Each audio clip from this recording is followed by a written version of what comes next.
Be conciliated to God. For Christ, then, are we ambassadors, as of God entreating through us.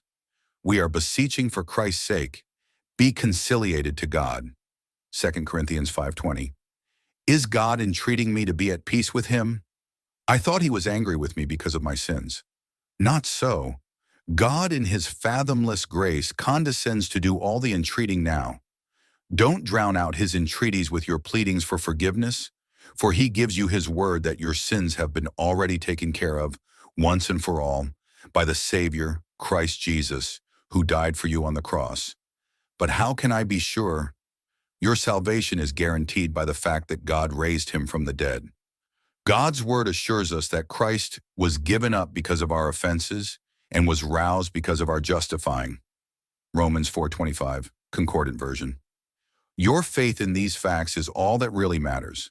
There is nothing left for you to do except believe God.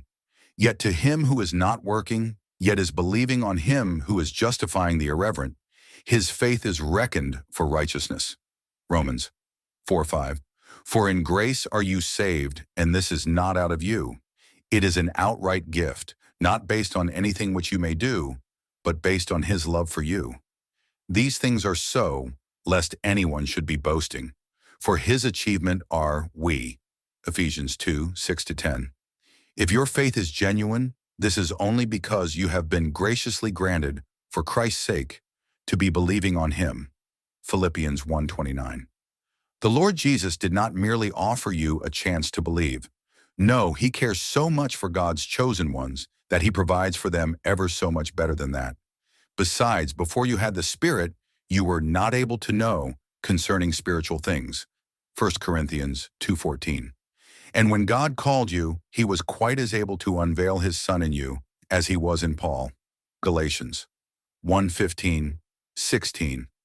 The reason why anyone believes is not because of something he has done, but because of something he, the Lord Jesus, has done. The grace of our Lord overwhelms our unbelief with faith and love in Christ Jesus. 1 Timothy 1:14. God already chose those in Christ long ago, so there is no risk involved at all. Ephesians 1:4-6. God is commending this love of his to us, seeing that while we are still sinners, Christ died for our sakes. Romans 5:8. God has done it all. Salvation is of the Lord. It is by God in man, not God in man. He gave his Son to die for you. He made him to be a sin offering for your sake. He gives you his own righteousness through Christ. He has provided everything because he knows that you cannot provide it yourself. Rather, you should recognize that God has already done it by himself for himself, so he needs no conciliation. But you do. All the estrangement is on your side. The quickest way to rid yourself of it is to listen to his entreaties and heed them. Sit down and think it over. The moment your thoughts stray back to yourself, you are off the track. Let me tell you a secret. The greatest thing, after all, is not your salvation, but God's glory. That is really his main reason for saving you. He loves you, and he never would have allowed sin to come between you and himself in the first place if it would not eventually be to his glory and for your greatest good. Ponder this.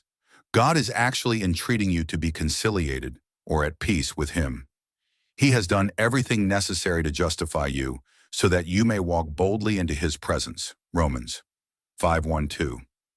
Right now, you may not be able to realize all of this fully, but respond to his entreaty.